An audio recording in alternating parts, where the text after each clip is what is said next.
और खबरों में आगे बढ़ेंगे, लेकिन एक बड़ी खबर जो इस वक्त की मिल रही है उस पर नजर डालेंगे। तो इस वक्त की एक बड़ी खबर इंदौर से उषा नगर में हुई लूट का मामला, और इस मामले में मास्टरमाइंड निगम का विनियमित कर्मचारी ही निकला है। उषा नगर में लूट हुई थी जिसमें 8 जुलाई को लूट की वारदात को अंजाम दिया गया था, और उसमें निगम का विनियमित कर्मचारी ही मास्टरमाइंड निकला। 9 आरोपी पहले गिरफ्तार हो चुके थे और 12 जुलाई को 9 आरोपियों को गिरफ्तार किया गया था।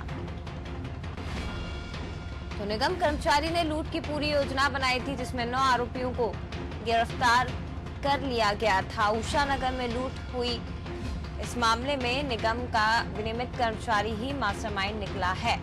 तो 9 आरोपी पुलिस की हत्या इस मामले में चढ़ चुके हैं।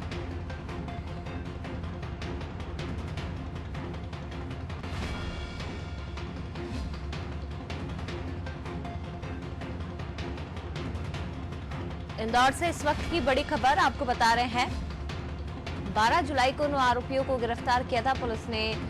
इस मामले में लूट की पूरी घटना का खुलासा किया। निगम कर्मचारी ने ही लूट की योजना बनाई थी।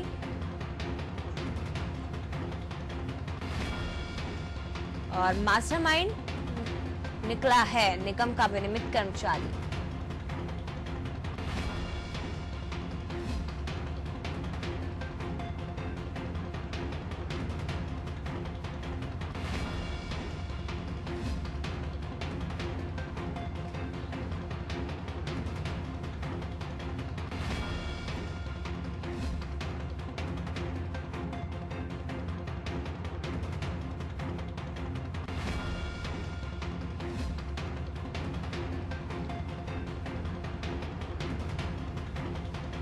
तो इंदौर से इस वक्त की बड़ी खबर आपको बता रहे हैं। उषा नगर में हुई लूट का मामला,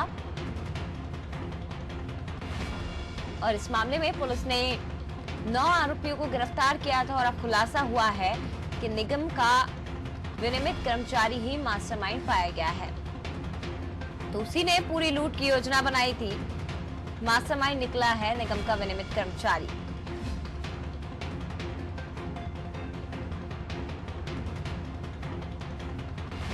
सचिन वैरानी इंदौर से हमारे संवाददाता, और भी ज्यादा जानकारी हम उनसे लेंगे। सचिन, क्या ज्यादा जानकारी इस मामले में, और बताइए कि निगम के कर्मचारी को भी क्या गिरफ्तार कर लिया गया है? हाँ मैम, ये बताना चाहूंगा कि ये जो पिछले 8 जुलाई को जो घर में उषा नगर में जो डकैती की घटना हुई थी उसमें टोटल 9 आरोपी गिरफ्तार हुए थे, और इसका जो मुख्य मास्टरमाइंड है वो नगर निगम का कर्मचारी रहा है जी। क्योंकि वो घर के बाहर बैठ के पूरी रैकी करता था, और उसी ने पूरा प्लान बनाया था कि बोले इस घर में हवाले का पैसा आता जाता है, क्योंकि वो जो घर वो कपड़ा व्यापारी का था और उसको पूरी जानकारी रहती थी कि घर में किस समय कौन है, कौन रहेगा, कौन नहीं रहेगा, और उसी बेस पे इन्होंने पूरा प्लान बनाया था इसने, निगम के जो कर्मचारी था जी। तो अभी इस मामले में क्या एक्शन लिया जा रहा है, और ये भी बताइएगा सचिन कि क्या इससे पहले भी कहीं और जगह पर किसी और घर में लूट की वारदात को अंजाम दे चुके हैं ये लोग? नहीं, ऐसा कुछ भी अभी तक जानकारी में नहीं आया है, क्योंकि अभी ये हाल फिलहाल में कभी पकड़ाया है, क्या बोलते हैं, देर रात को। अब इसको पुलिस का ऐसा कहना है कि अब इसको कोर्ट में पेश करके रिमांड लिया जाएगा, और बाकी आगे जो भी जानकारी देगा उसके बाद साझा की जाएगी। लेकिन अभी तक जो हाल फिलहाल की जो पोजीशन है उससे अभी तक ये जानकारी नहीं आई कि कहीं और इसने घटना को अंजाम दिया है कि नहीं जी। लेकिन इसका मेन यही था कि इसका मेन मोटिव यही था कि घर में हवाले का पैसा रहता है और हवाले के पैसे की रिपोर्ट नहीं की जाती है, तो इसलिए पैसा जो भी आएगा वो अपन सब है ना आपस में बांट लेंगे, और इसने खुद ने अपना 20% का हिस्सा इन लोगों के साथ डिसाइड करा था। अभी तक की ऐसी जानकारी आई है जी। ठीक है सचिन, ये भी जानकारी दीजिए कि जो आरोप लगाए गए हैं, जो अरेस्ट उसकी तरफ से कहा गया है कि घर में हवाले का पैसा आता है, तो इस मामले में क्या घर के लोगों से पूछताछ हुई है, घर के मालिक से पूछताछ की गई इस रुपयों को लेकर? ये बहुत बड़ी गलतफहमी थी एक्चुअली इसकी, क्योंकि लॉकडाउन हुआ था अभी इसी बीच में, क्योंकि आपको जैसा पता है कि लॉकडाउन चल रहा था और अभी इंदौर में, और इसको किसने कहाँ से जानकारी दी थी अभी तक ये चीज पता नहीं चल पाई। लेकिन आज जब इसको कोर्ट में पेश करके रिमांड लिया जाएगा तो हो सकता है आगे कुछ बातें उगले कि इसको किसने जानकारी दी थी कि यहाँ पे हवाले का पैसा है, और व्यापारी मतलब कहाँ से पैसा लाता है, क्या है जी। ठीक है, बहुत शुक्रिया आपका सचिन ये जानकारी साझा करने के लिए। आपको बता दें कि उषा नगर में एक कपड़ा व्यापारी के घर में लूट की वारदात को अंजाम दिया गया था और लाखों की ये लूट की गई थी, जिसमें पहले कई आरोपियों को गिरफ्तार किया गया।